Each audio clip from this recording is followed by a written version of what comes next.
amin'ny alalan'izany fionjavamaneno sosy kanto zany no hiarabana tsika rehetra indray amin'izao pasika 2024 izao zay andiniantsika manokana no hevitra hoe ankehitriny no hiainana ny fitsonganako velona. Ianao zay manaraka izao fanampam-pivavahana izao ny alalany ianao manjery na ireo zay mbola hanaraka izany koa any aoriana dia ny fahasoavan'Andriamanitra nira ho antsika mianakavy ho aminao anie ny fahasoavana sy ny fiadanana avy amin'ny Jesosy Kristy ilay vavolombelon'ny mahatoky ilay zanak'Alanatoa sady voalohany natsangana ho velona avy tamin'ny maty ary ilay filohan'ny mpanjakany tany.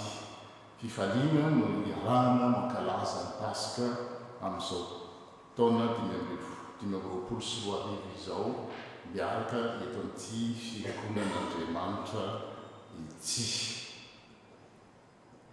Bonjour à tous et joyeuse Pâques. Quel privilège, quel bonheur de vous accueillir aujourd'hui pour célébrer ensemble l'événement qui a changé le cours de l'histoire, la résurrection de Jésus-Christ. Oui, la résurrection, c'est maintenant. Voilà le thème de notre célébration. La résurrection, c'est maintenant. Ce n'est pas juste un souvenir, c'est une puissance vivante, une réalité qui agit aujourd'hui encore. Ce matin, on ne célèbre pas un tombeau vide, on célèbre un sauveur vivant, Christi Velna.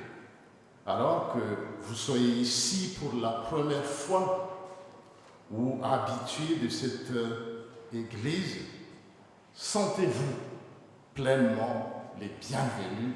Et vous aussi, qui nous suivez par le biais des réseaux sociaux, que le Seigneur, que la paix, la joie et la puissance de la résurrection remplissent vos cœurs dès maintenant.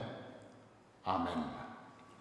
Yaraka amaki mifamalina no amakitsika ny salamo voalahatra anio.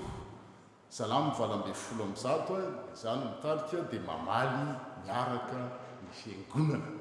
Dia miandry metra raitsika zany mba hidiran'ireo voahiditra dia lasa rehefa mahazo toerana izy ireo. Mbola misy bahana anankiroa ety amin'ireo.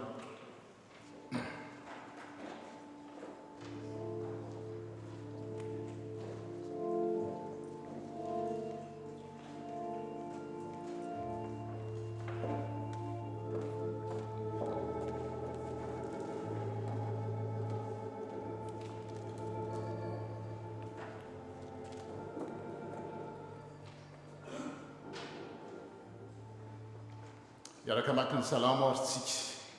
Aoka ny Israely midera ny tompo fa tsara izy eny mandrakizay ny famindram-pon'ny fiangonana amaly. Aoka ny Israely anao hoe mandrakizay ny famindram-pony. Aoka ny taranaky Arona anao hoe mandrakizay ny famindram-pony.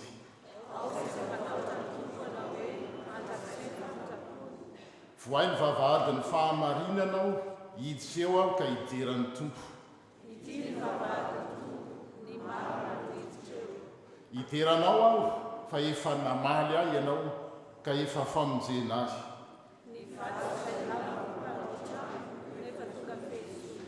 Avy tamin'ny tompo izany ka mahagaga eo imasontsika.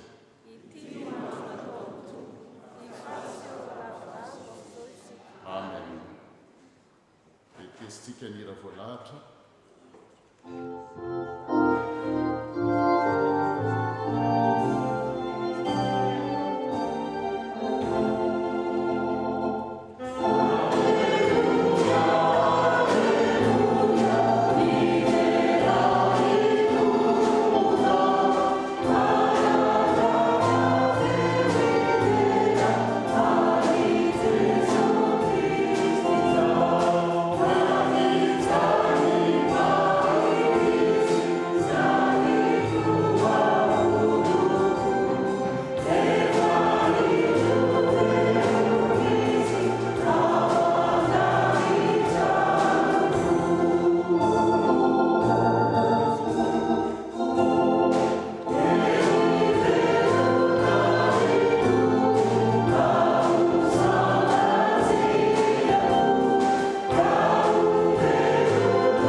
ianao le efa nisy atr'izay ary mandrak'izay lay vavolobelona marina lay voalohateraky ny fitsanganako velona ianao lay mpanjakan'ny mpanjaka ianao lay tianay farany fonay arak'izany mihira izany amin'izao vanim-fotoana izay ankalazanay ny nitsangananao lay nitsangana tamin'maty ary amin'ny mpifaliana mitiavana ny vorinay eto fa nandresy ny fahafatesana nandresy ny herin'ny ota ianao nandresy ny herin'ny satana sy ny firongony ary ny fandresenao dia tsy zavatra momba ny lasa fa tianao hiainan'ny fiangonana tianao hiainan'ireo zanakao isan'andro izany tompo no fanantenanay sy finoanay ary zany no manosika anay androso an-trano eo amin'ny fiainana izay nametrahanao anay eo amin'ny tivohitra izay nametrahanao anay ho jiro sy fanasina ity ko ankehitriny amin'izao maraina vaovao zao dia raiso voninahitry ny anaranao ny fiderana izay ataonay ny fiainanay manontolo ny nina ataonay eto amin'ity toerana ity dia ianao no deraina ianao no ankalazaina ary fantatray resy lahatra zay fa ianao izay tsy manana hevitra afa-tsy tokana dia hevitra atonga anay tsirairay avy ho amin'ny fiadanana ho amin'ny fambiazana araky ny sitraponao ka tsy araky ny fijerinay olombelona.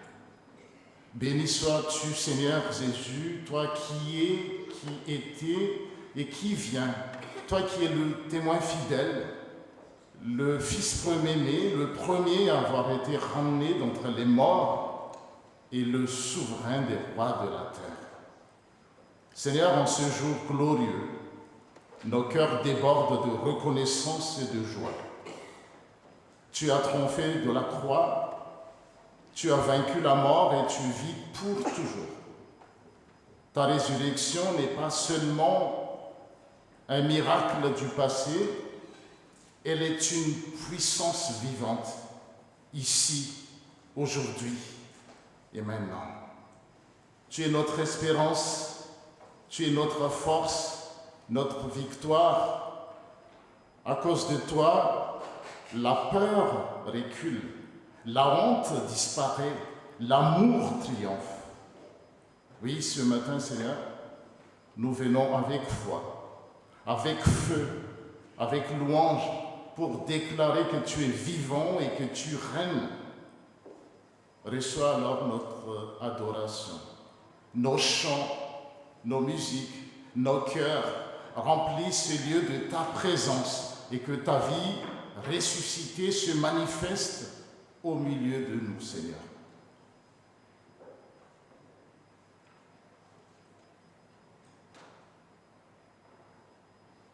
Oui, tu nous appelles à témoigner de ta résurrection jusqu'aux extrémités de la terre, mais pour que notre témoignage soit digne de toi, viens à notre aide. Tu veux que nous proclamions que tu es vivant et nous-mêmes avons peur de la mort. Tu veux que nous annoncions ta lumière et nous t'attendons dans l'obscurité. Nous voulons adorer un Seigneur vivant, ressuscité, mais nous ne faisons pas toujours ce que tu nous dis. Nous célébrons la victoire du ressuscité, mais nous paraissons souvent vivre dans la défaite. Nous prétendons te suivre, mais nous craignons d'aller là où tu nous conduis. Pardonne-nous, Seigneur, de t'aimer si mal, d'attendre toujours tes services au lieu de nous mettre à ton service. Oui, Seigneur, qui peut surmonter tant de contradictions dans nos vies, sinon ton seul amour, qui nous appelle malgré nos fautes, malgré nos manquements, et nous fait confiance, malgré nos infidélités. Que ton pardon nous rende force, paix et joie aujourd'hui et à jamais. Au nom de notre Seigneur Jésus-Christ, nous te prions. Amen.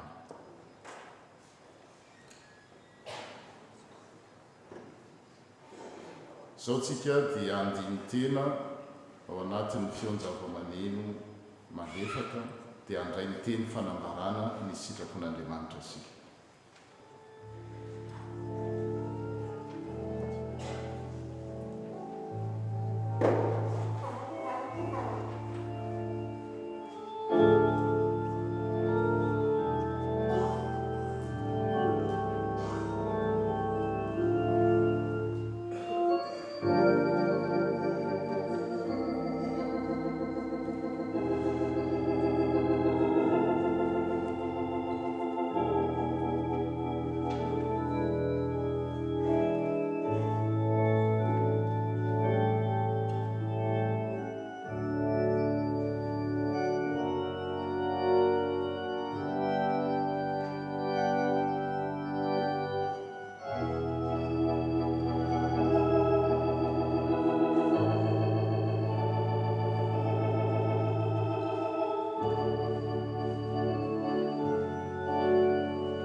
Ireo ihany ny teny manambara ny famondrapon'Andriamanitra sy ny fitiavany. Écoutez, quelle est la proclamation de l'amour de Dieu. Hoy Jesosy izao no fananganana ho velona sy fiainana. Izay minoana dia maty aza, na inona endrika zany fahafatesana zany dia ho velona indray. Ary izay rehetra velona ka mino dia tsy hanandrana fahafatesana intsony mandrakizay. Je suis la résurrection et la vie, dit Jésus. Celui qui croit en moi vivra quand bien même il serait mort, quelles que soient les formes de cette mort. Et quiconque vit et croit en moi, la mort ne lui sera plus envisagée. C'est une possibilité impossible. Alors que tous qui se repentent dans la foi reçoivent en Jésus-Christ l'assurance de leur pardon. Efa maty tao apasana ny elontsika ary ataon'Andriamanitra velona mpandresy tahaka azy isika, efa resy izao na dia nifasana azy. Deus,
ndraiksika zao dia ny sekolenaty reo zanakitsika no tonga ho amin'ny fisiderana sy fankalazana.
Zao tsika dia tonga amin'ny fotoana izay amakina ny soratra masina ka mandritsy ny hira voalahatra dia ho avy aty amin'irona ireo izay vavaka sy amaky izany soratra masina izany. Telo amin'ny telopolo amin'ny zato, dimy voalohany, faharoa ary fahatelo.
Iaraka ivavaka isika tompoko.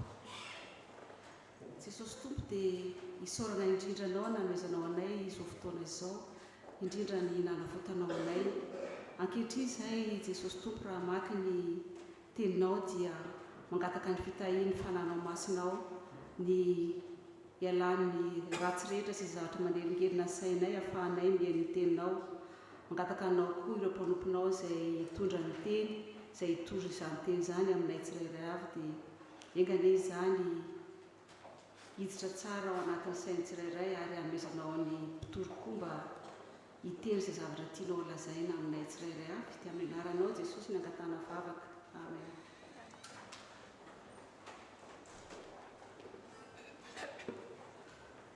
Anomboka ny famakiana ny teny soratra masina isika ry havana arak'izay voasoratra ao amin'ny boky ny asan'ny apôstôly toko 10 manomboka amin'ny andininy 7:30 ka hatramin'ny 7:70. Actes des apôtres chapitre 6 du verset 34 à 43 selon la version. Rehefa hita dia ovakitsika amin'ny anaran'i Jesosy. Ary Petera ny lobavaka nanao hoe, hitako marina tokoa izao fa tsy mizahatavan'olon'Andriamanitra, fa amin'ny firenena rehetra izay olona matahotra azy ka manao ny marina no ankasitrahany. Ianareo mahalala ny teny izay nampitondrainy ho amin'ny zanak'Israely, mitory teny soa milaza fiadanana amin'ny alalan'i Jesosy Kristy, izy no tompon'izao rehetra izao. Dia ilay teny natomboka hatrany Galilia ka notoriana tany Jodia rehetra tao aorian'ny batisa izay notoriany Jaona, dia ny amin'ny Jesosy avy amin'ny Nazareta, izay nosoran'Andriamanitra tamin'ny fanahy masina sy ny hery, sady nandehandeha nanao soa sy nahasitrana izay rehetra azo ny herin'ny devoly satria Andriamanitra no azy. Ary zahay no varoolombelon'ny zavatra rehetra izay nataony tany amin'ny tany Jiosy sy tany Jerosalema. Izy dia novonoiny ny antony teo amin'ny hazo, nefa natsangan'Andriamanitra kosa izy tamin'ny andro fahatelo ka nasehony marimarina. Tsy tamin'ny olona rehetra, fa tamin'ny vavolombelona izay nitendren'Andriamanitra rahateo, dia taminay izay niara nihinana sy nisotro taminy rehefa nitsangana tamin'ny maty izy. Ary izy nandidy anay hitory amin'ny olona ka hanambara fa izy no voatendrin'Andriamanitra ho mpitsara ny velona sy ny maty. Izy no ambara ny mpaminany rehetra fa amin'ny anarany no azony izay rehetra mino azy famelan-kely.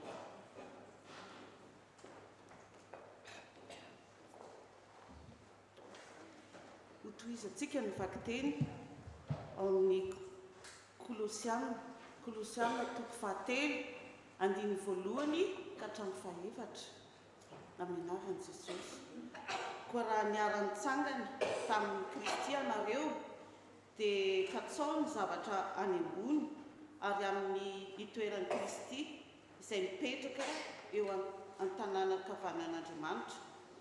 Saino ny zavatry ny ambony fa tsy ny zavatry ny ety an-tany, fa efa maty anareo ary ny fiainanareo miaraka miafina amin'ny Kristy ao amin'Andriamanitra. Raha iseho Kristy fiainantsika dia hiara-miseho aminy koa amin'ny voninahitra ianareo.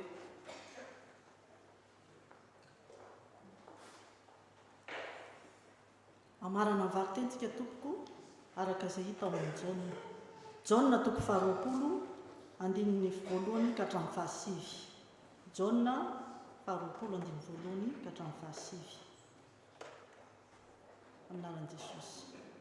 Tamin'ny andro voalohany amin'ny herinandro dia nandeha vao maraina mbola maizimaizina ka any amin'ny fasana i Maria Magdalena ka nahita ny vato voaisitra tamin'ny fasana.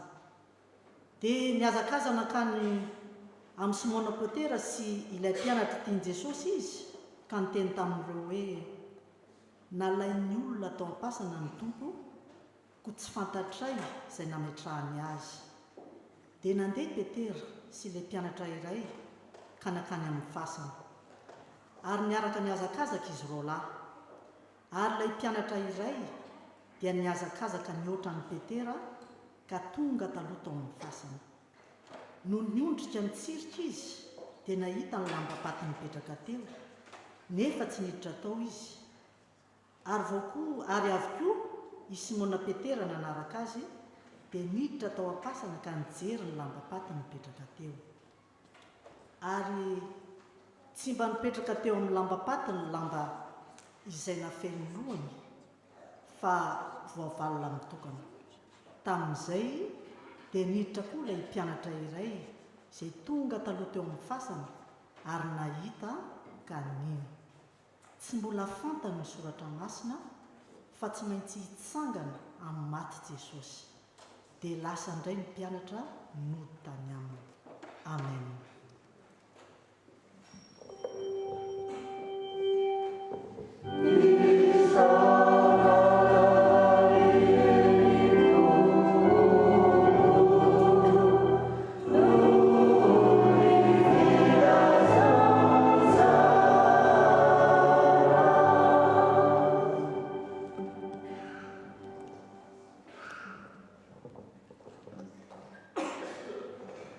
Mpitsanganana no irantsika ny iran'ny voalahatra.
iaraka ivavaka isika ndreto zay tompo vonina andray ny teny zay ambaranao vonina zay tsy tahaka ny mpieno mpijery fotsiny fa manokatra ny fonay ny sainay toy ny olona nona sy mangetaeta ny teninao koa mitenena fa vonina ny fiangonana andray ilay teny fiainana mba tsy ho renesinay tokoa ny teny ho mpienympanadino zahay fa mba ho mpankatoy izany teny izany anova ny fiainanay anangana zay rehetra midaraboka eo amin'ny fiainanay anova anafaka zay rehetra mety ho endrika fatotra mamatotra na ny tenanay manokana zany na ny ankonana na ny fiangonana koa aza indrindra ny fiarahamonina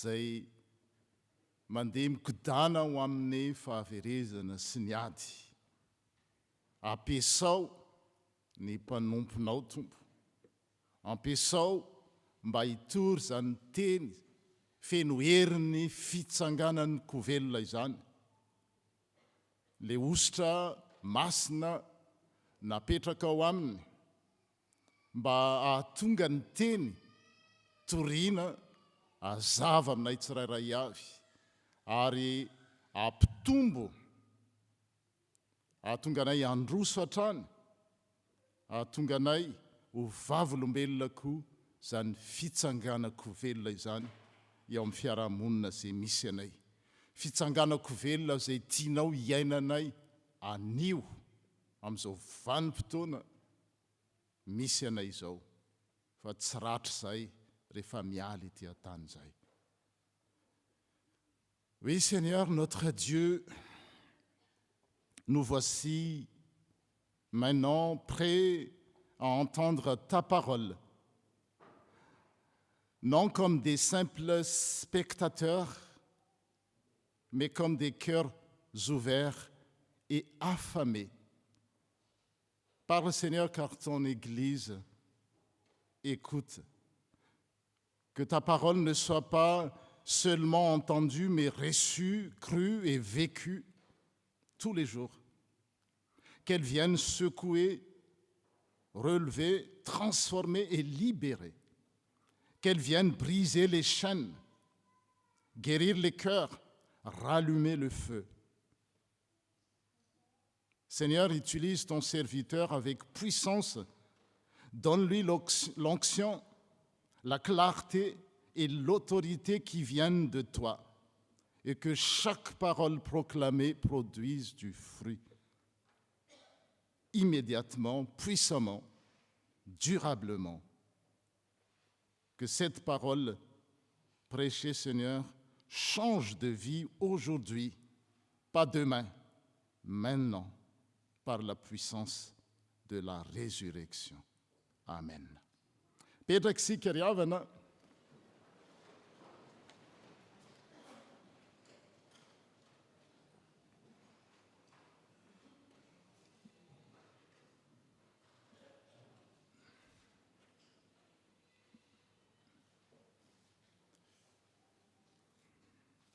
mazana ny fitsanganana maty dia zavatra eritreretitsika ho efa jilan'ny tantara, jilan'ny fotoana, zavatra efa lasa 2 fotoana lasa izay. Tena marina zany. Nitsangana tamin'ny maty tany amin'ny taonjato voalohany amin'izao vanim-potoana iainantsika zao ny tompo. Tsisy afaka mandahy izany na ny mpino na tsy mpino fa nisy tokoa zany Jesosy zany zay voalaza fa nitsangana tamin'ny maty fa ny tenina ely dia hoe ny mpianatra no naka ny fatiny. Tsy azo lavina fa nisy resaka zany hoe fitsanganana amin'ny maty zany na fitsanganako velona. Indraindray koa ny fitsanganana maty na fitsanganako velona dia zavatra andrasana ratrizay rehefa miala ety an-tany isika araka le ira hoe any an-danitra any no fonenako, any amin'ny mody raha miala ety. Zavatra andrasina rehefa miveriny Jesosy, tsy diso koa zany fa tena marina, zany hoe zavatra efa niseho ny fitsanganana amin'ny maty ary zavatra mbola ho avy koa. Fa anio ry havana dia te hampatsiaro antsika ny tompo fa ny fitsanganako velona amin'ity indray maka ity dia hiezaka ho fitsanganako velona no resahana no ampiasaina fa tsy fitsanganana amin'ny maty. Zay samy marina izy ireo fa indraindray ny anankiray fitsanganana amin'ny maty no mahazatra antsika. Ny avantsika katolika dia mampiasa ny hoe fitsanganako velona. Dia anio dia fitsanganako velona no ezahana ampiasaina zany. Tsy zavatra momba ny lasa na fahatsiarovana sisa izy io, na zavatra mbola ho avy antenay tsy ho hita toy ny volakakafitra hoe ny fiteny. Ny fitsanganako velona dia ankehitrio no hiainana azy, anio no hiainana izany fitsanganako velona izany.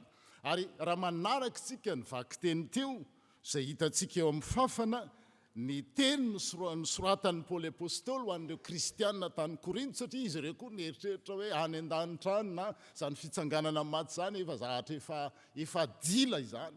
Dia mamerina azy ireo izy hoe ka raha niarany natsangana tamin'ny Kristy ianareo. Ditanareo le voambolana ampiasainy fa amin'ny teny ankehitrio, niara natsangana tamin'ny Kristy ianareo. Zay zany raha mandinika tsara tsika ny fitsanganana amin'ny maty arak'izany dia tsy zavatra ho avy na zavatra efa lasa ihany fa zavatra ankehitrio ary hiainana. Mba entina ilazana fa amin'izao andro fahavelomantsika izao mihitsy no tena tokony hiainana izany zavatra izany. Rehefa izay dia azontsika tsara ny resaka izay ny fanaovan'i Jesosy tamin'ny Marta sy Maria raha nodimandry Lazarosy anadahany. Maty Lazarosy dia tonga Jesosy dia niteny tamin'ny Marta hoe hitsangana ny anadahanao Lazara io zany. Dia fa hoy Marta taminy, fantatro ihany fa hitsangana izy amin'ny fitsanganan'ny maty amin'ny andro farany. Zay bon katechisme. Jauna 1:12 misy an'io. Fantatry Marta fa hitsangana Lazara amin'ny andro farany. Fa hoy Jesosy taminy, izao no fananganana ny maty sy fiainana. Dia ny tena dikany tena mifanakaiky amin'ny teny fototra Grika dia hoe izao no fitsanganako velona sy fiainana. Dia hitantsika eo rehefa aveo hoe fa inona ny antony. Izay mino aho izy na dia maty aza dia ho velona indray, ary izay rehetra velona ka mino aho dia tsy ho faty mandrakizay. Izao no fitsanganako velona hoy Jesosy. Mitovy amin'ny hoe izao no lalana, izao no fahamarinana, izao no fiainana, izao no mofo ny fiainana, izao no mofinaina, izao ny rano, izao ny fahazavana izao tontolo izao, izao ny vavahady, izao ny mpiandry tsara. Dia ohatr'izay koa ny tiany Jesosy hiteny amin'ny hoe izao no fananganana na hoe fitsanganana amin'ny maty. Je suis la résurrection, dit Jésus. Il n'est pas seulement le ressuscité, ni celui qui ressuscite, il est la résurrection. Puisqu'il est la résurrection, il est ressuscité. Puisqu'il est la résurrection, il peut ressusciter les morts. Au même titre qu'il est la vie, le pain de vie, la porte, comme il dit, je suis le chemin, la vérité, la vie. Ici, je suis la résurrection, dit-il à Marthe et Marie. Et on parle souvent Pâques comme un événement du passé. On l'attend, ou on entend un jour dans le futur, quand Jésus reviendra, comme une promesse pour après la mort, quand on ira au ciel. Et oui, c'est vrai, Jésus est ressuscité, c'est un fait historique, on le croit. Et oui aussi, nous ressusciterons un jour pour la vie éternelle. C'est une promesse glorieuse aussi. Mais aujourd'hui, chère famille, chers frères et sœurs en Christ, Dieu veut nous rappeler une chose essentielle. La résurrection, ce n'est pas seulement hier, ni seulement demain. La résurrection, c'est maintenant. Ça sonne comme les slogans des propagandes présidentielles d'IA, je ne sais pas, mais oubliez ça. J'ai entendu, c'était quoi?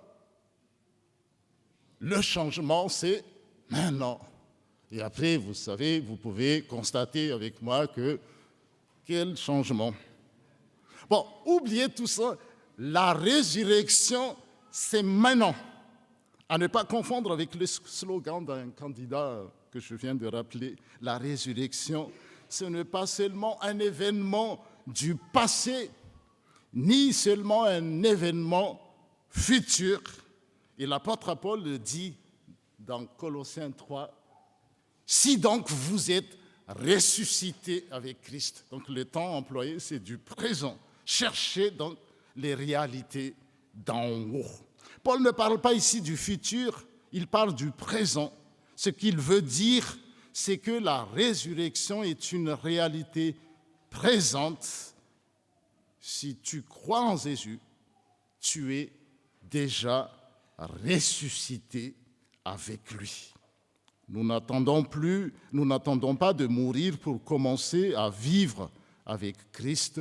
Nous pouvons déjà, et voilà la bonne nouvelle que j'aimerais bien qu'on grave dans nos disques durs, nous pouvons déjà expérimenter la puissance de la résurrection aujourd'hui. Oui, il est ressuscité, comme j'ai dit en malgache, il y a 2000 ans. Et un jour, nous ressusciterons aussi avec un corps glorifié. Mais en entendant cette glorification, nous pouvons vivre la puissance de la résurrection. Tu peux vivre la puissance de la résurrection maintenant, être relevé de ton passé, marcher dans une nouvelle vie, rechercher ce qui compte pour Dieu, non plus ce qui compte pour nous, avoir une paix que personne ne peut donner et que rien ne peut voler. Voilà la bonne nouvelle. La résurrection, c'est maintenant. Si je m'adresse à nos jeunes, et pas qu'aux jeunes, vous pouvez remarquer avec moi que personne ne télécharge une application juste pour la garder dans son téléphone. Et par exemple, il y a Waze, que sais-je encore, il y a plein d'applis dans les téléphones. Et personne ne télécharge juste pour garder là. Mais si on télécharge ce que on l'installe pour s'en servir maintenant, mais pas plus tard. Et la résurrection, chère famille, chers jeunes, c'est pareil. Tu ne la gardes pas pour le ciel, tu l'installes dans ta vie maintenant et ça va tout changer. C'est vomafaly androany tsy mila zavatra andrasana any aoriana any zany fitsangana kovelona izany fa iainana amin'izao andro iainantsika zao. Andeny le vakim-piteny teo ihany no angalantsika ohatra, misy ohatra azo raisina amin'le vakim-piteny teo dia ny amin'ny filazantsara. Misy vehivavy anankiray antsoina hoe Marie Madeleine. Io Marie Madeleine io dia vao maraina be, vao mangiran-dratsy dia lasa nakeny amin'ny fasana. Eny amin'ny fasana izy tsy andeha hioby tahaka antsika izao hoe faly noho ny fitsanganako velo, fa ho eny amin'ny fasana izy ndeha hitomany. Ho eny amin'ny fasana izy anao an'ilay fanosorana menaka ny tompo, ohatrantsika rehefa misy fahoriana reny, manampy antsika amin'ny fiononana, ça nous aide à passer à faire nos deuils, manao cérémonie, manao hommage, mandevina reny zavatra ilaina reny. Ary zay mahatonga ny fiangonana mihitsy tena hoe miezaka, mitaona, mitaiza ny olona hatramin'ny fahaterahany ka hatramin'ny felany ety an-tany. Dia i Maria Magdalene ity dia nampalahelo izy fa vao mangiran-dratsy amin'ny teny eo amin'ny jaona toko fa 20:20 teo dia vao maraina mbola maizimaizina dia akany amin'ny fasana izy. Ary za mihevitra fa tsy natory mihitsy io, tsy nahita tory izy. Tsy nahita tory izy satria nahoana? Raha songe jerentsika fitinina foy ny fiainany. Raha mamaky ny Luka toko 9 nareo dia mahatsiaro fa io Maria Magdalene io dia vehivavy nisy fanahy maloto 7. Dia nafahany Jesosy izy. Hitanareo zany hoe fanahy maloto 7 zany mampijaly zany. Tena olona faran'izay fa diranovana mihitsy io sa zavatra tsy tiany atao no ampanaoviny le fanahy ratsy azy. Dia ny zavatra tiany atao tsy avelan'le fanahy ratsy atao. Zany ny fatotro zany. Zany natao hoe gadra tianao zavatra ianao nefa tsy afaka. Na tsy teanao ianao nefa tsy maintsy manao. Dia rehefa niaona taminay Jesosy le fitsanganako velona izy dia nafahany. Tena nomboka teo io Maria Magdalene io dia nanaraka ary lasa mpianatra Jesosy. Dia tsara ho fantatsika ihany izahako vakiana kely angambany. Izao ny vakiny ao amin'ny Luka toko 9. Taoriana kely izay dia lasa Jesosy ny tena tety tanàna sy vohitra ny toro filazantsara ny fanjakan'Andriamanitra. Dia nanaraka azy ny 12 lamba amin'ny vehivavy sasany. Dia tao anatin'ireo vehivavy sasany ireo izay nisitraniny tamin'ny fanahy ratsy dia tsy izany fa Maria Magdalene izay nialany démonie 7. Dia nisy vehivavy koa hoe Johanna na Jeanne ny antsoina azy amin'ny teny frantsay, vadiny koza izay mpitandrina ny fananan'i Hérode, manana toerana ambony teo amin'ny fiarahamonina zany ny vadiny dia Johanna niaraka tao amin'ilay communauté des disciples, miaraka amin'ry Maria Magdalene izay efa olonafaka teo amin'ny fatotry ny démonie. Dia misy koa vehivavy sasany antsoina hoe Sosana amin'ny teny malagasy fa Suzanne izy amin'ny teny frantsay, mba amin'ny olona maro hafa koa izay nanompo azy ireo tamin'ny fananany. Ces dames-là, ces femmes-là ont mis à disposition leurs biens au service de l'évangile. Dia zay zany Maria Magdalene dia zao olona nahatsiaro fanafahana izy dia nanaraka ny tompo. Ary rehefa nanaraka ny tompo izy dia ny fananany nataony anompona, azo atao tsara mantsy zany ny fananany io hoentina anompona an'Andriamanitra. Zay zany no azo lazaina hoe lasa ny Marie de Magdala d'après l'évangile de Luc chapitre 8. Jésus avait chassé 7 démons de Marie et cette délivrance marquait pour elle un renouveau total, une vie transformée. Et après, elle a intégré la communauté de disciples avec Jeanne, la femme de Chouja, qui était un administrateur d'Hérode, et Suzanne, avec plusieurs d'autres dames qui, vous voyez les groupes des dames à l'époque, elles utilisaient leurs biens pour aider Jésus et ses disciples. Donc elle était fervente. Dia hitatsika hoe rehefa natsiaro izy hoe maty Jesosy dia tena hoe fahoriana taminy zany satria io no nanafaka azy ary io no natotony tao ny fananany rehetrarehetra nefa zao hoe maty izy. Dia elle était aussi présente lors de sa crucifixion. Rehefa nombona teo amin'ny hazo fijaliana iny Jesosy dia Maria Magdalene rery niteny amin'ny sisiny teny fa le mpianatra le zalahy rehetrarehetra zany hoe bevava fotsiny hoe tsy afoy anao zay tamin'ny herinandro masina iny moa natao na hoana dia tsy afoy anao ka izy zareo nitsoaka dolidolo fa Maria Magdalene rery no teo amin'ny fanombohana an Jesosy teny amin'ny sisisiny kosa aloha izy fa tsy hoe teny ivelany. Dia izay ho an'ny Maria tena zavatra hoe fahadisopana tena nagoavana. Tsisy ohatr' zany. C'est lui qui avait transformé son existence et arraché par la mort. Une mort violente, affreuse. la crucifixion. Et pour Marie, elle pense que tout est terminé, elle est brisée, décimée. Vous pouvez utiliser c'est fini. Elle s'est rendue au tombeau de bon matin, non pas pour célébrer, mais pour pleurer, pour rendre un dernier hommage à Jésus. Zay zany ny fahoriana eto amin'ity Marie Magdalene ity dia tsy vitan'izany. Zay zany nieritreretreny dia ho any amin'ny fasana satria tsy afaka natao fomba fanao, ohatry fanaontsika malagasy keo rehefa misy maty dia hitanareo reny ataontsika ireny. Dia Marie tsy mba afaka nanao an'izany. Jereo ny fahoriana, tsy afaka nionina izy. Tonga dia nalevina Jesosy dia ho any amin'ny fasana dia azony an-tsena raha ho any amin'ny fasana moa iza no anakodia an'ilay vato ngeza be satria nasiana vato ngeza be teo.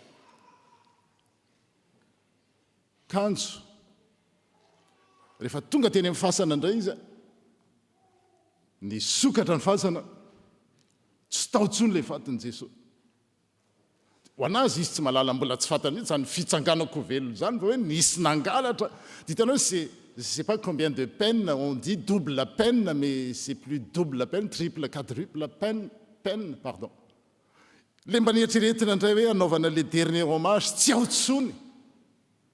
Dia tena hoe fahoriana tao amin'ny Maria azafady. Ary zay mahatonga miteny hoe tena tsy nahita tory io Maria io nandritry ny alina manoloana an'izany zavatra niseho zany. Saingy izao rehefa tonga teny amin'ny fasana izy dia efa nahita ny vato efa nigodit. Quand elle arrive au tombeau, la pierre est roulée. Le tombeau est vide. Mais, comme j'ai dit, découvrir le tombeau vide est un choc incommensurable chez Marie. Elle ne comprend pas encore ce que ça veut dire, mais Dieu a déjà commencé à ressusciter l'espérance qui est en elle. Efa miasa tsikelikely eo Andriamanitra. Dia zay koa ry havana eo amin'ny fiainantsika tsy haiko ny endriny, tsy haiko ny fisehony, fa misy zavatra eo tahaka ny Marta ohatran'izao tena hoe nanantena Marta ne tena Maria azafady, Maria ne tena hoe olona afaka izy hoe voagadra ny démonie fito afaka avy eo dia nanaraka an' Jesosy dia avy eo ilay Jesosy enarahany maty ary ny fahafatesany mampiorikoditra.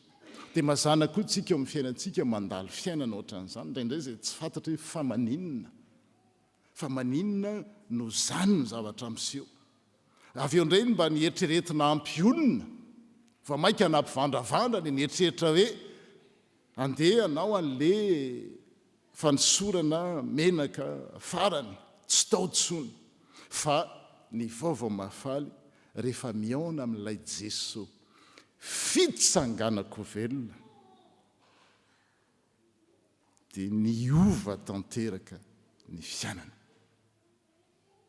Tamin'ny voalohany mbola tsy fantany nieritreretiny fa mpiambina zaridaina le Jesosy miteny amin'io dia niteneny hoe raha ianao no naka an'ilay faty dia lazao amiko tsotra mbola manjavozavo fa ny asan'Andriamanitra efa mandeha tsikelikely meloa lalana indraindray tsy hitatsika, indraindray tsy fantatritsika, indraindray tsika mety hanome tsiny azy mihitsy ary tahaka ny Marta teto hoe raha ianao hoe nisy naka ny faty zay mantsy rehefa misahatra tsy azotsika dia ometsika tsiny ny hafa na metsika tsiny Andriamanitra. Amin'ny Maria dia hoe nisy naka ny fatiny tompo, tsisy afa-tsy izay ny fahalalana. Na Jesosy le teo nieritreretiny hoe raha ianao no naka azy dia mba atoroy anay. Izay ny zavatra miseho amin'ny fiainantsika rehefa tsy fantatritsika, mbola tsy fantatritsika zany ny asan'Andriamanitra zay efa mandeha tsikelikely ao ambadika eo. Ary teo amin'ny Maria le izy dia hitatsika eo satria raha nitomany iny izy dia niteny Jesosy hoe Maria. Ary teo vao nisokatra ny masony satria niaona tamin'ilay fitsanganako velona izy Maria. dia fantatry Maria tsara ny feon'ny tompo.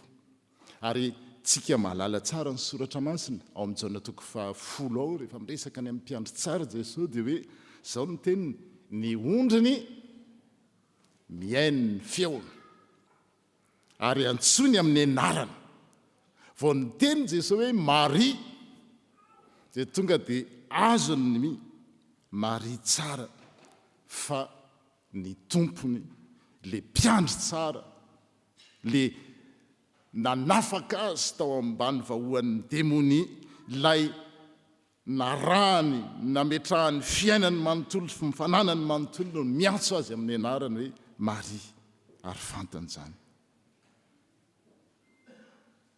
Ny ondry miaino ny feoko Jesosy ary antsony amin'ny anarany ary hoenti mivoaka. Jésus l'appelle par son nom Marie. Et ce moment-là, Marie, à ce moment-là, les yeux de Marie s'ouvrent. Et quelle application pour nous aujourd'hui? Dieu ne s'adresse pas à nous comme à une foule. Il nous connaît personnellement comme il connaît aussi Marie. Il nous appelle par notre prénom Marie. Et, chers amis, nous pouvons être dans la confusion. Tu peux être dans ta confusion, ton deuil, ton doute. Mais quand Jésus t'appelle, tout change. Il ramène la vie dans ton cœur. Et non seulement que il ramène la vie dans le cœur de Marie, mais il l'envoie aussi en mission. Il confie une mission d'annoncer aux autres disciples. En appelant Marie par son nom, Jésus lui confie une mission d'annoncer la résurrection aux disciples et elle devient l'apôtre des apôtres. Farany ny heriny zany fitsanganana amin'ny maty zany koa dia izao. Rehefa natsony Maria izy mirahalahy zany, i Petera sy John hitantsika teo amin'ny vakiteny teo, ny anankiray niara-niazakazaka izy ireo hoe ndao any amin'ny fasana fa efa nitsangana ny tompo, dia lasa niazakazaka izy ireo. Hitantsika eo amin'ilay vakiteny faharoa dia niazakazaka nakany Simona Petera sy ilay mpianatra tiany Jesosy John io zany. Nalainy olona tao am-pasana ny tompo ka tsy fantatra izy nametrahany azy. Dia nandeha Petera sy ilay mpianatra iray ka niazakazaka nakany amin'ny fasana. Niara-niazakazaka izy ireo dia Petera efa zokinjokiny, i John mbola matanjaka. Dia le natanjaka i John zany niazakazaka ny oatra ny Petera, fa Petera angamba mety efa suika satria efa vokin'ny taona, dilany efa somary zokinjokiny. Dia suika dia efa ela izy vao tonga, fa i John no tonga tao amin'ny fasana, teo amin'ny varavadin'ny fasana voalohany, dia niondrika izy nitsirika, dia nahita ny lamba-paty fa tsy niditra. Ary avokoa Petera rehefa tonga zany, tsy haiko nanao sprint izy mirahalahy fa ry taraiky ela be tany satria efa vizany, efa mbizambizany, efa zokinjokiny. Dia avy Petera nanaraka azy dia niditra tao am-pasana ka nijery lamba-paty nipetraka teo. Ary tsy mba nipetraka teo amin'ny lamba-paty le nafehin'ny lohany fa voavalona mitokana tery. Inona tiana ho lazaina amin'izany? La puissance de la résurrection transforme une certaine dynamisme que j'appelle peureuse, comme le dynamisme de Jean. Matanjaka izy, mafana fo izy, te hanao zavatra izy, fa manjavozavo. Te hanao zavatra fotsiny, mbola eo ny hery sy ny tanjaka. Teo andanin'izay koa ny an'ny Petera izay manana traikefa fa tsy ampiery. Une expérience molle, je ne sais pas si on peut dire ainsi. Mais l'expérience, comme on dit, c'est une lampe attachée au dos et qui n'éclaire que le chemin parcouru. Mais seule la lumière de la résurrection qui éclaire le chemin à parcourir. Ary nanomboka teo koa Piera, Petera sy Jaona rehefa niaona tamin'ilay fitsanganany kovelona, zany hoe mampisangana an'lay olona ao anatin'ny aiziny fiainana. Amin'izao fotoan'izao zany dia zao ny vavolombelona, zao ny hafa dia zao ninninna. Ohatra ny Maria Magdalena dia tao anatin'ny fahoriana izy afaka manafaka ny olona ao anatin'ny fahoriana ny fitsangana kovelona. Ny olona izay matanjaka mety hoe insouciant tahaka ny Jaona, tsy mieritreritra mihitsy fa zao matanjaka izy, manam-bola izy, manan-karena izy, manam-pahaizana izy, tafita izy. Fa tsy ampy zay fa mila fitsilovan'ilay fitsanganany tena maty. C'est l'histoire des gens, la force il a, le dynamisme, le charisme, le savoir. Mais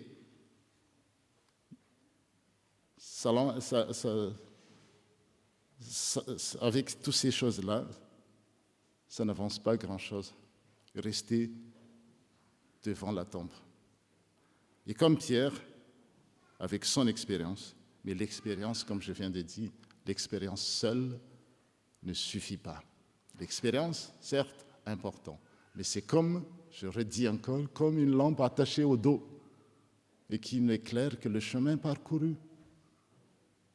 Mais seule la lumière de la résurrection peut nous illuminer.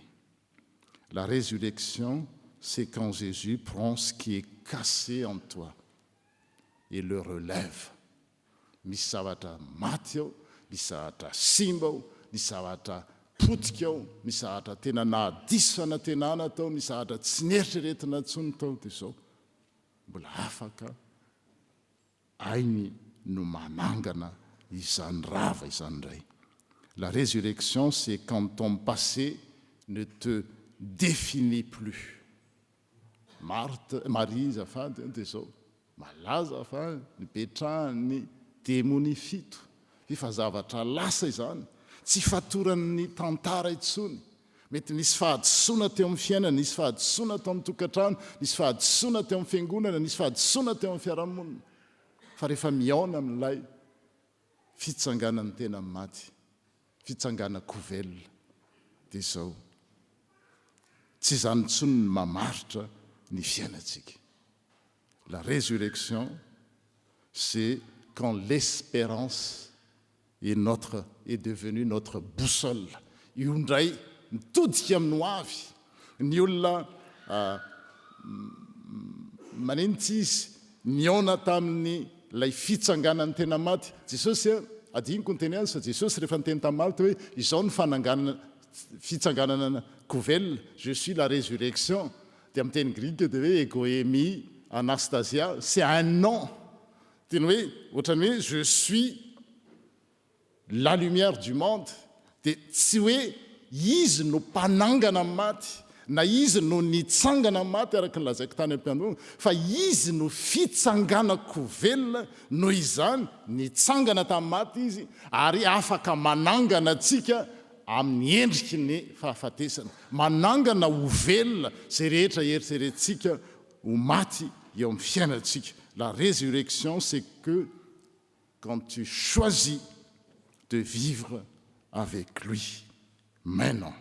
Et comme la pierre a été roulée devant le tombeau, la résurrection vient rouler les pierres qui bloquent la paix dans notre foyer. Elle vient rouler la pierre de l'incompréhension, la pierre des disputes, des blessures non guéries, transmises de génération en génération. Efa problème tany amin'ny razambe tany dia lovan'ny taranaka aty, dia tsika tsy mifandevy maty, tsika tsy mifampiarahaba. Problème tany amin'ny anina tany dia ny taranaka amin'ny mandova azy. Mila ny herin'ny filazantsara zany, mila ahafahana zany zavatra zany. Dia farany i Petera le manana traika efa be. Vous savez, l'expérience, c'est une lampe attachée au dos. Rehefa nanaraka tsara reo mivaky teny faharoa teo ao amin'ny asan'ny apôstôly toko 10, dia vakivavy izy ny lobavy izy. Fantatra hoe inona ny lobavy any taminy? Fantatra zao izy. fa Andriamanitra tsy mizata avan'olona. Tena nandritra ny fotoana taitra mihitsiny ay zany ty inga Petera ty le apôstôlina fanampona nandritra n'izay fotoana izay. Niaraka tamin'reto mpianatra sy niaraka tamin'i Jesosy io dia mieritreritra tao amin'ny sainy tao fa mizata avan'olona Andriamanitra. Misy fanavakavahana hoe izay avy any ananiny dia tsy mifandray amin'ny avy any ananiny. Zany no izy ny Jiosy tsy mifandray amin'ny Samaritana dia ohatran'izany. Raha tsy mitandrina dia mety hiseho any amin'ny ankonany zany. Tsika ry anina tsika tsy mifanerasera amin'ny taranak'ranona. Zahay avy any ananina ihany. No miaraka na manao afera na fanambady ny ankizy tahaka ny Petera. Fa rehefa tonga la puissance de la résurrection dia nirodana zany fijery zany hoe aikay Andriamanitra tsy mizata avan'olona fa na olona iza atsony avy amin'ny firenena iza ka manaraka azy dia raisiny. Zany vaovao mahafaly. Ary tsy hay niza zany. Ninina, quelle que soit l'avancée des sciences sociales sy tout ce qui est tsy mifanavakavaka foana ny olona, miady foana ny olona dia jereo ny zavatra misy. Ary zay apetraka ny tompo eo am-pelantanantsika zany hoe la résurrection c'est maintenant. Dia afaka manangana tsika malala za tsy afaka hiteny mihitsy hoe inona ny eo amin'ny fiainantsika, inona ny eo amin'ny fiainako no fantatra. Misy endrika fahafatesana be dehibe eo. Misy endrika fahadisom-panantenana be dehibe eo. Misy zavatra tena nantenaintsika nefa tena hoe paf dia tena décimentsika ohatran'ny Maria. Fa zao rehefa miaona amin'ilay fitsanganako velona. Zay hoe nosafidinana hoe fitsanganako velona mba tsy eritreretintsika zany zavatra zany any aparany any dia ohatran'ny mamevahany any Karl Marx hoe oui la religion c'est l'opium du peuple. Zay hoe mahatonga ny any amin'ny firenena sasany feno ny fiangonana fa mahantra foana satria nahoana any an-danitra any no fonenako izao ny iainana zao koa fa tsy hoe zao ihany sady ny iainana taloha izy iainana isan'andro. La résurrection c'est hier, aujourd'hui et demain. Dia manova ny olona izy tahaka ny nanovany amin'ny fiainan'ny Marie zay efa tena hoe diso fanantenana, tahaka ny nanovany amin'ny John zay feno tanjaka sy hery sy fahalalana, tanora malala ny zavatra rehetrarehetra. Fa mila tsiloviny zany fitsanganako velona zany. Tahaka ny Petera zay feno traikefa. Raha miteny aminy ianao inona dia hainy daholo. Fa saingy izao mbola voafatotry ny fanavakavahana ary tsy izy tenany ihany manavakavaka fa Andriamanitra koa ny eritreretiny hoe mijery tavan'olona. Zany revana ny vaovao mahafaly ary tsy misy afaka milaza miteny an'izany mihitsy afa-tsy zao vaovao mahafaly ny Pasika zao.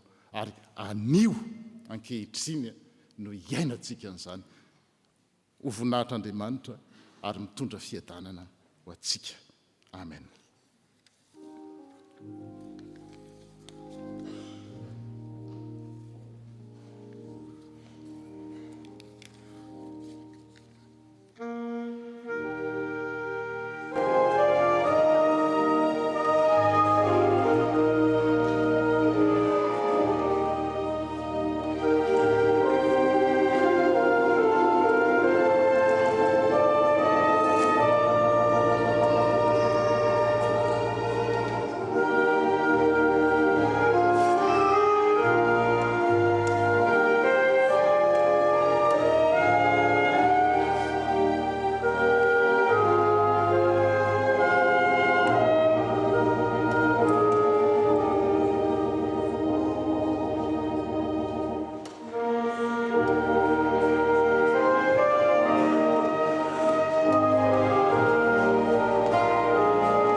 arak'izany ry havana dia ny antokopiratsika eventy ny hira alleloia dia amin'ny firanan'io hira io ny fanao ary tsara ataontsika amin'izao andro ny pasika zao dia mitsangana ny fiangonana mandritry ny anaovan'ny antokopira izany hira izany que manasana je vous invite à vous lever pendant que la chorale chante alléluia.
afaka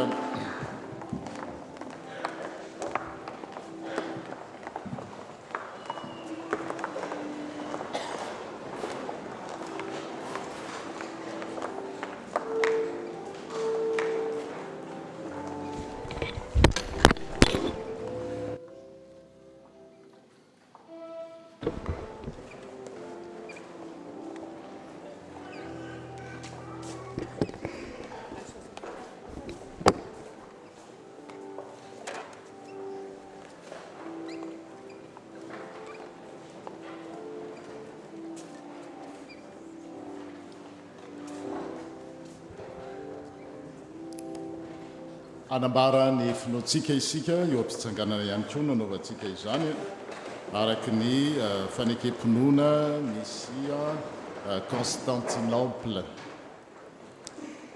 Isika mino Andriamanitra iray, raitsy to mpanao ny lanitra sy ny tany ary ny zavatra rehetra na ny hita na ny tsy hita, ary an' Jesosy Kristy tompo iray, zanany lahy tokan'Andriamanitra, ateraky ny ray talohan'izao rehetra izao, ny mazava avy amin'ny mazava, Andriamanitra tokoa avy amin'Andriamanitra, nateraka fa tsy natao, ny ray amin'ny ray amin'ny zavatra rehetra. Izy no nahariana izao tontolo izao, noho ny amintsika olombelona sady ho famonjenantsika dia nidina avy tany an-danitra izy, ary nataony fanahy masina nofo avy tamin'ny marivelojiny. Dia tonga olona izy, nombona tamin'ny hazo fijaliana ho fanavotana antsika, tamin'ny nanapahany Ponto Pilato izy, nijaly izy ka nalevina, nitsangana tamin'ny maty amin'ny andro fahatelo arak'izay voasoratra izy, niakatra ho any an-danitra ary mipetraka eo ankavanan'Andriamanitra. Avy ihany eviny indray amin'ny voninahitra, hitsara ny velona sy ny maty, ary mandrak'izay ny fanjakana. Isika mino ny fanahy masina, tompo sady mpanome aina, izay avy amin'ny ray sy ny zanaka, ka hitsaoana sy ankalazana, miaraka amin'ny ray sy ny zanaka. Izy dia niteny tamin'ny vava mpaminany, isika mino ny fiangonana iray, miorina amin'ny fanambaran'ny apôstôly, ary manerana izao tontolo izao. Isika manaiky ny batisa iray ho famelan-keloka, sady manantena ny fitsangana amin'ny maty, ary ny fiainana mandrakizay. Amen. Miroso avy hatrany amin'ny fanasan'ny tompo isika, dia ny hira 420 no ataontsika. Rehefa vita izany dia mitsahatra, ireo diakona kosa dia miroso ety amin'ny laona.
Ny mpandray fanasan'ny tompo rehetra izay vonona mandalo na nitondra taratasy fandrana na tsia dia fifaniana ho an'ny FDM sy Marseille no miray latabatra amin'izay satria isika rehetra dia samy voasan'ny tompo avokoa. Koa ho aminareo any ny fiadanan'ny tompo, aoka isika izara fiadanana amin'ny akavia sy ny akavanana.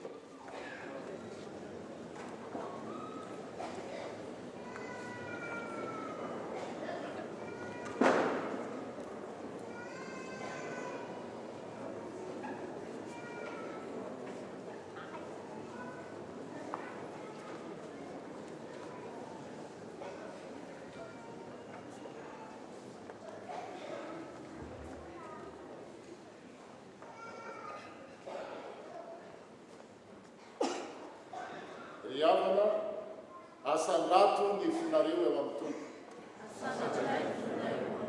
aoka ho deraintsika ny tompo Andriamanitra eny tokoa mendrika ho deraina ianao ry Andriamanitra mandrakizay mahefa ny zavatra rehetra fifalinay mitsokanao no ny amin'ny Jesosy Kristy tomponay ilay Andriamanitra tonga olombelona nataony Jaona Batista nalainy Satana fanahy miova endrika tao an-tendrombohitra vaheloka tsara drara nombona tamin'ny hazojaliana maty ka nalevina kanefa nitsangana avy tamin'ny maty ary mitoetra ka fanan'Andriamanitra amboninahitra ka amin'ny fotoana rehetra sy amin'ny toerana rehetra no hidy ranolanitra sy ny tany anao manao hoe anao midera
Hozaraina amintsika ny tena sy ndany Kristy amin'ny fotoana voatonga no hiaraka hinana sy hisotro isika rehefa tonga tokoa ireo diakona misy amin'izy ireo ame gel ho an'izay maniry satria avy mifandray tanantsika teo efa ame izy ireo raha maniry amin'izany nareo dia zay rehefa mahazo dia mipetraka dia amin'ny fotoana voatonga miaraka mihinana izy.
koa rehefa nisaotra dia ho izy tamin'ny mpianany misy toa amin'ity ianareo rehetra fa ity no rako dia ilay ra anorenan'andriamanitra ny fanekempiavranany izay alatsaka ho aninahy ho famelan-kely izao no ataovy ho fahatserovanahy maorina no misotro ianareo.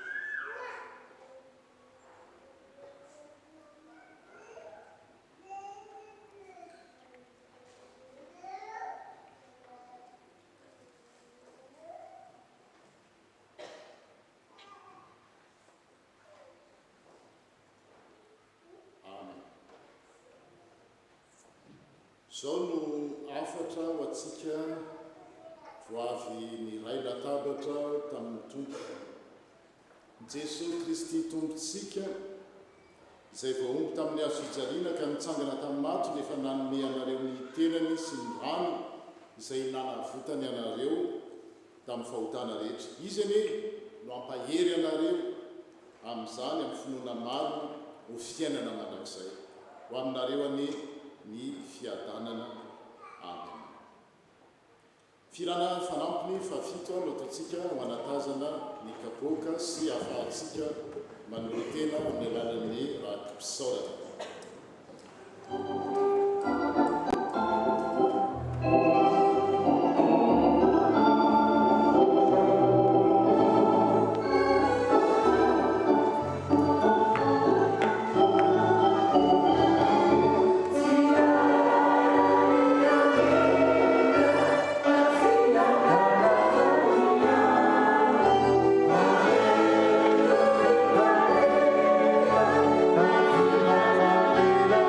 Love.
Izao dia tonga amin'ny fotoana izay ilazana ny raharaham-piangonana isika.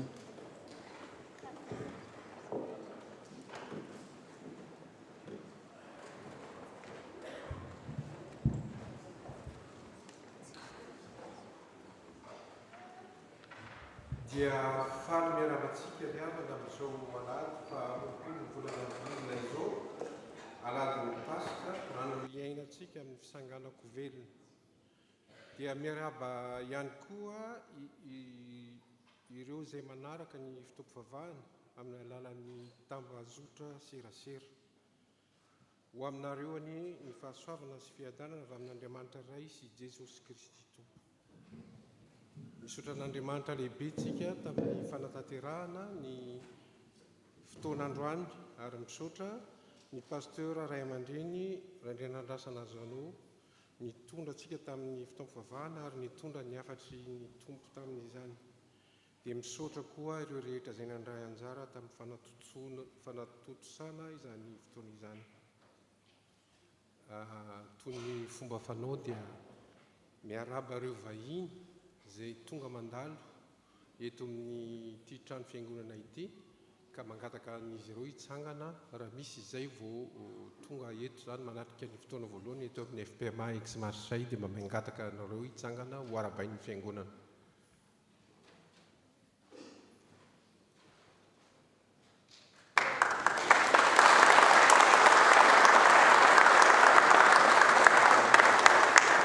Dia fifaliana no andraisan'ny fiangonana FPMA X Marseille anareo eto amin'ity toerana ity.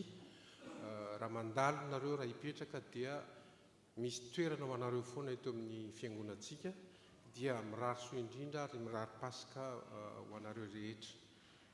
Dia afaka mipetraka tsika tompoko.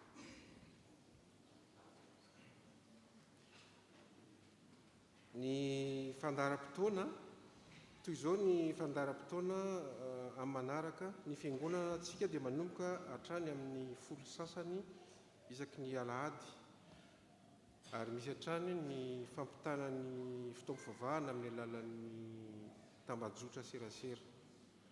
Misy koa ny fandikana traduction simultanée ka ny tanànantsika hitondra écouteur sy telefona zany ahafahana manao izany.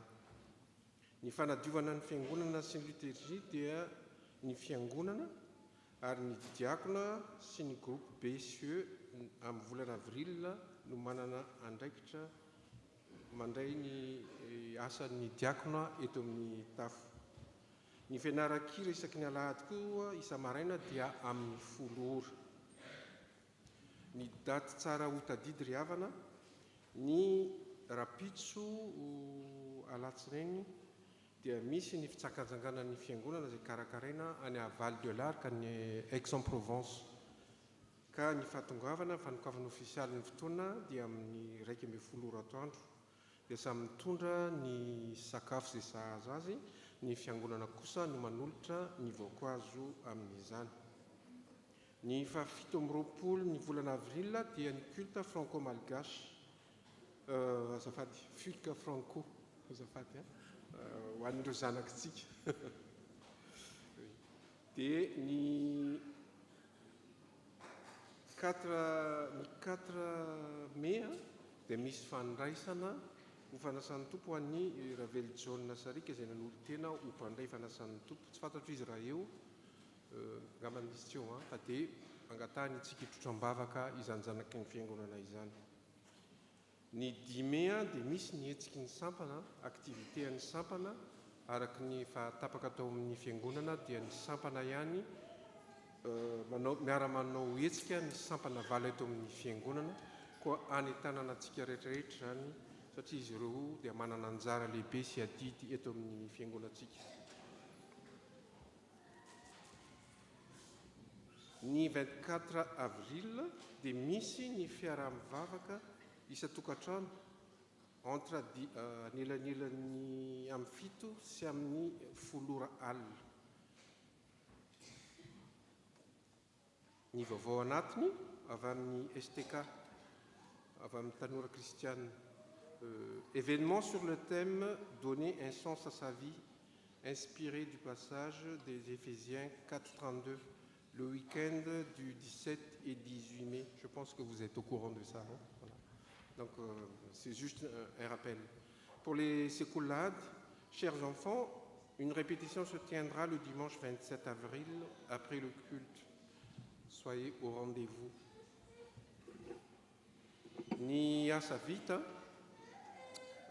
fatatsika moa fa misy foana ny travaux fanamboarana sy fanatsarana ity toerana ity, dia misy ny zavatra efa vita dia ny efitrano Zoara, ny efitrano Jerosalema, ny efitrano F4 ao ambany, dia ny fitoeran'ny équipe financière Ririana Ria fitanareo fa milamina tsara tarehy mihitsy ary disorana an'ireo mpiasa moa amin'izany afaka tsidiatsika, afaka mitsidika any ambanitsika mijery zany zavatra rehetra zany, dia manainga atsika koa anome tanana fa mbola maro ny zavatra atao sy hovitaina mialohan'ny fanokanana, dia tanana ihany koa azy afaka mikarakara sakafo na goûter ho fanohanatsika ireo mpiasa ireo, dia zay manam-paniriana noho izany dia isorana mialoha dia afaka manantona ny birao iriarinarina zay diakona hitanareo dia afaka manome manoro lalana anareo. Mbola misy ny bonne semence karaha misy maniry aka izany dia iriarinarina gratuit izy fanomezana tenin'Andriamanitra iriarina. Vaovao national, ny rencontre nationale, fionana nationale, ny sampana zavamaneno sy ny sekoly alahady dia atao an'ny Sainte-Tulle ny 29 mai ka hatramin'ny 1er juin. Efa misy ny fisoratana anarana ka raha misy te aka renseignement ambonin'izany dia afaka manatona ny diakona koa na birao. Ny rakitra tamin'ny ngamba ny hitatsika eo amin'ny fafana fa tsy mbola tsy tonga taty amiko moa izy fa miala tsiny fa dia eo amin'ny fafana io ny rakitra zany ny totaly 750-20 €. Anio dia manao rakitra amin'ny mahafoton-dehibe azy dia manao voka-dehibe tsika dia aterina aty amin'ny altara, dia misy rakitra roa. Ny rakitra voalohany dia rakitra atao ao amin'ny kitapomena momba ny fonctionnement ny église, ary ny rakitra faharoa dia anatrehana ny PAE, plan d'acquisition d'église moa dika le PAE, eo zany ny rano, ny taxe foncière sy ny zavatra rehetra momba izany. Ho an'ireo zay manana carte bleue dia afaka manao izany iriarinarina ohatra tamin'ny farany teo, misy ny terminal bancaire dia misy koa ny QR code afaka anaovantsika anefantsika izany. Ary farany mbola misy ihany misy koa ny mitohatra ny banque alimentaire. Banque alimentaire zany dia misokatra ho an'ny rehetra aty amin'ny salle kateny fatadiavako azy azafady fa tsy salle latsy ambadika, raha ohatra ka misy mila dia ao ambadika aza misalasala, afaka ataontsika koa ny mamatsy izany banque alimentaire izany. Saika adiniko ny 13e adana ny association d'entraide ny fiangonana dia mandray foana misy ny consultation médico-social ny asabotsy ka sur rendez-vous izy io dia manentana antsika ohatra misy filana izany dia afaka manantona ny tompona andraikitra, dia mametraka ny asa rehetra eo amin'ny tompontsika dia misaotra antsika rehetra amin'ny faharetana. Misaotra tompoko.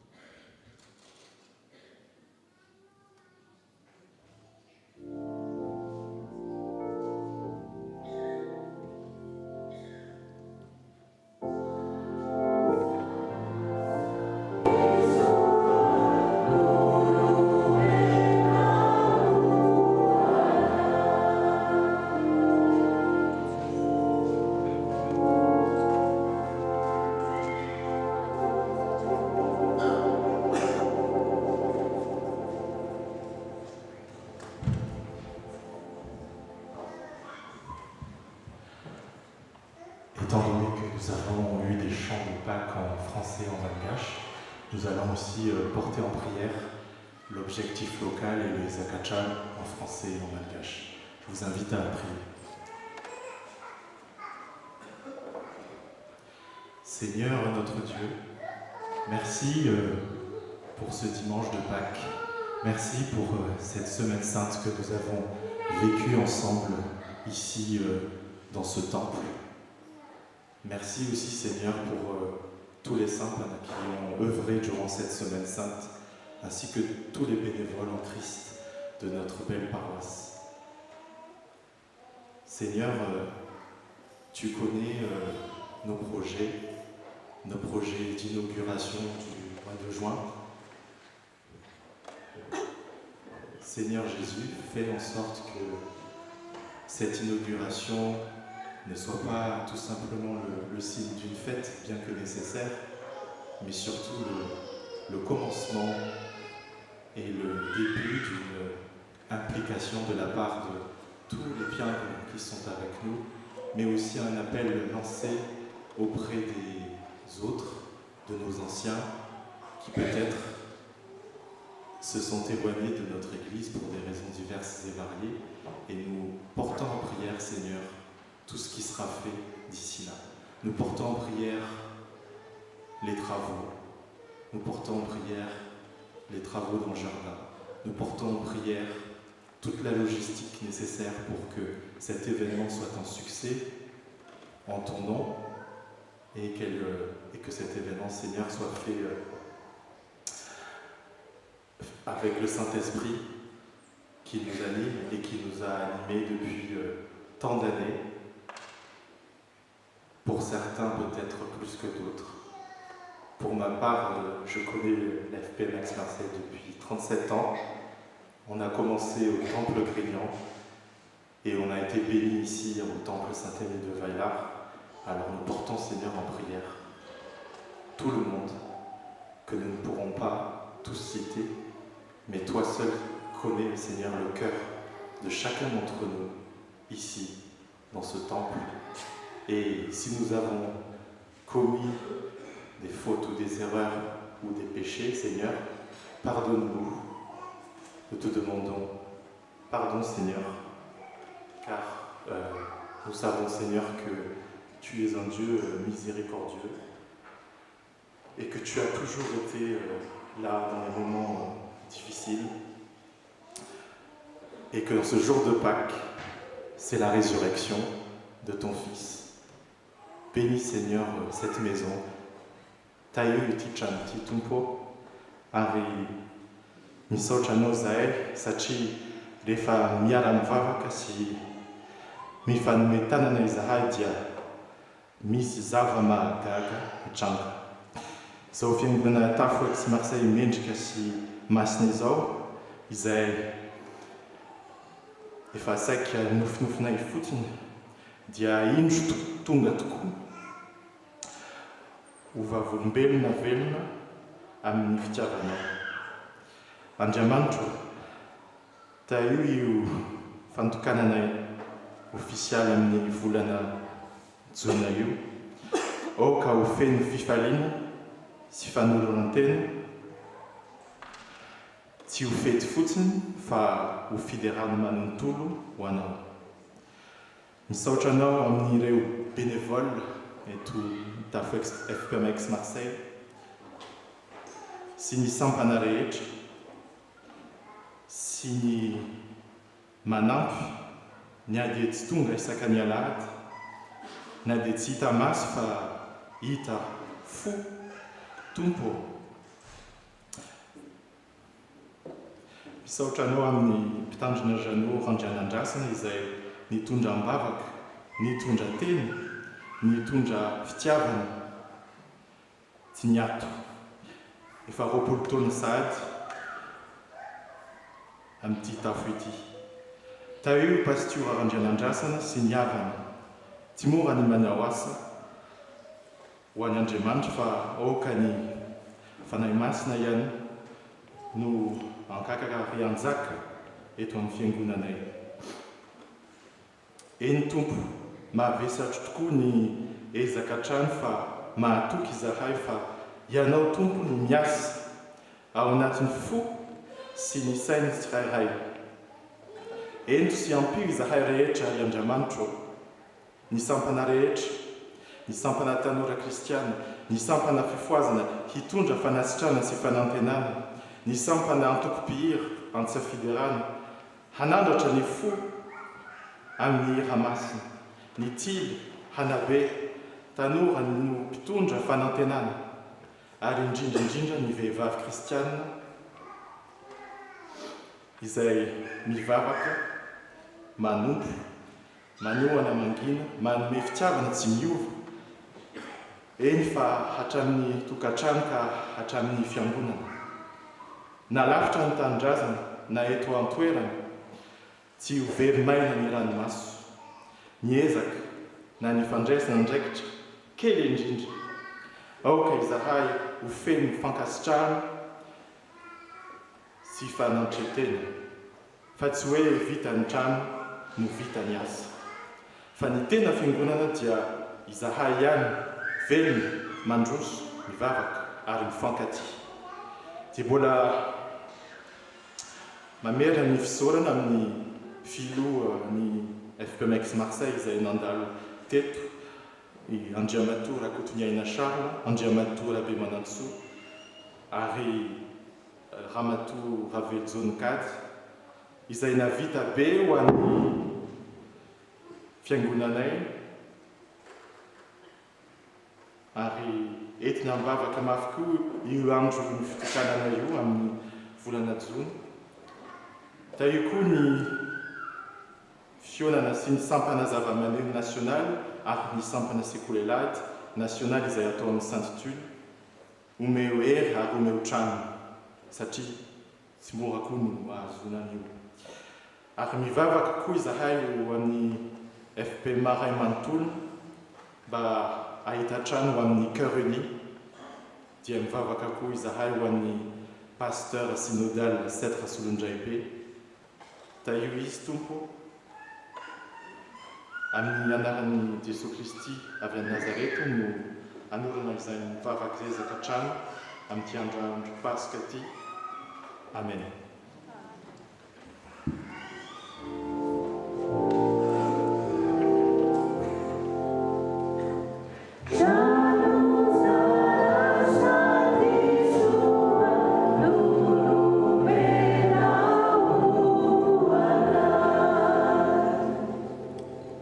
Mirosan'ny rakim-pisaorana zany tsika le teo aloha ho an'ireo vahiny dia rakim-pisaorana amin'ny fandraisana fa zao indray dia misy vokatra sy rakitra trano, malalaka izy ireo tsisy ankery araka ny fifaliantsika. Misy fitaovana maro na ataontsika chèque na espèce miroso ety amin'ny laonana izy dia misy koa ireo terminal bancaire zany TPE, ary afaka atao koa izay tena tsotra saingana indrindra manao virement bancaire. Sao dia ataontsika ny raha voalahatra. Oh,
Izao dia ireo tanolatsika indray no andray anjara angatany izy ireo mailamailaka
Give me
izay koa no mitonga atsika ny famaranana ny fanompoam-pivavahana izao avy dia mirosan'ny araka fangatahana isika dia avy eo mandray ny afatra mandray ny tsorano araka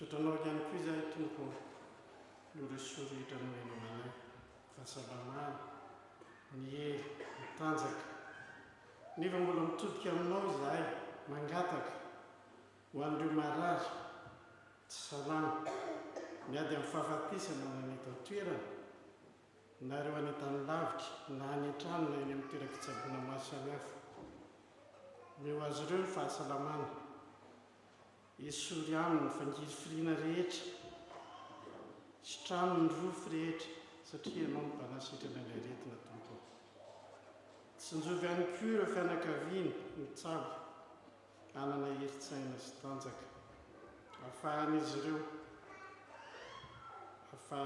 mikarakara ny marary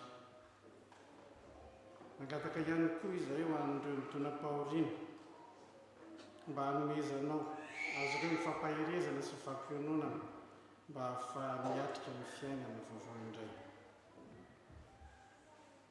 mangataka aminao koa izahay tompo ho an'ireo tanora zandry zanaka ireo mpianatra ireo mpandrato fianarana avy any an-tanindrazana arovy izy ireo mba mifandrika maro samihafa eo amin'izao fiainana izao tario izy ireo tompo hibanjina ny hoavina araky ny lalànao sy sitraponao mipetraka eo aminao ihany koa ireo fikasana sy vinavinan'asa maro mitaterahana sy hoentina anandratana ny voninahitra ao sy ny alebiazanao eto anivony FPMA na nasionaly zany na faritany ary ireo fitandrimana tsirairay avy tsinganonay manokana eto tompo ny fitandrimana X-Marsay raha tsy laza afa-tsy ny fikarakarana ny fanomanana ny fanokanana izay ho tanterahana ny fanombrokolo jona ho avy izao izahay maro ny vinavinan'asa miandry anay tompo amin'izany nefa fikasana ihany ny anay fa ianao ny tompony asa sy fanatanteraka rapetraka ampelantananao ny fanatanterahana izany ary aoka ny alebiazanao sy ny voninahitra ao ny tena iseho mandritra izany fotoana izany fa tsy ny alay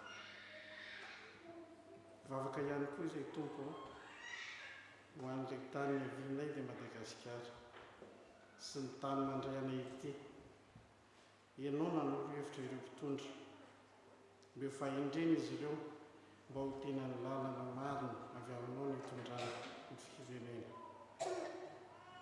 ampio ireo tsy anasa sahirana ara-pivelomana na koa ireo sahirana fikarakarana taratasy ireo tsy manana trano alofana ampio izy ireo tompo mba ho vovany ny olana manjady aminy amin'izy ireo tsirairay avy izany vavaka izany dia tonononay amin'ny anaran'i Jesosy Kristy ilay nitsangako velona ary kotoizanay sy ho farananay amin'ilay vavaka nampianarinao manao hoe rainay izay ny an-danitra mamasina ilay minaranao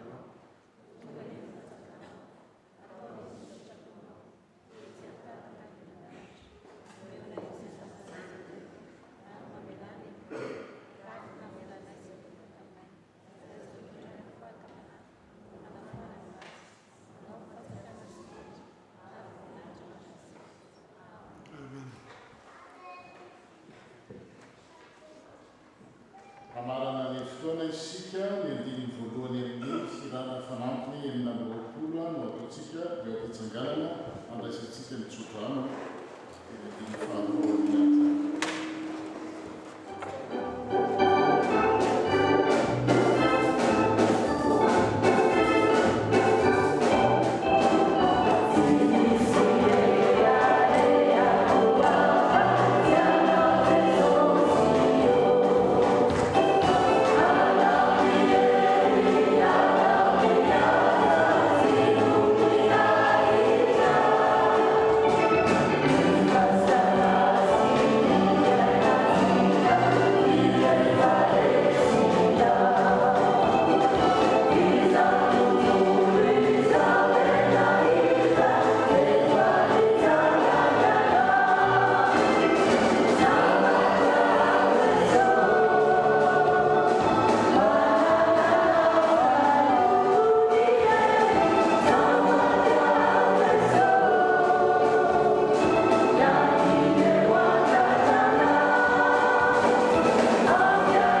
io no iainana ny fitsanganako velona raha isoavy nitsondrany tononona amin'ny anaran'ny tompo ary andriamanitra ny fiadanana izay mitondra n jesosy kristy mpiandrondro lehibe hiala amin'ny maty mitondra ny rano fanekena mandrakizay izy eny tanteraka anareo amin'ny tsara rehetra anao ny sitrapony ka hiasa ao anatinareo izay ankasitrahana eo imasony amin'ny alalan'i jesosy kristy ho azy eny ny voninahitra mandrakizay amen.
Mandrakizay amen mandeana fiadanana ka manompono tompo misy chocolat kely nerineny dia azadino rapitso am'raika ambe folo any valdelalaka misokatra ho antsika mianakavy bon joyeuse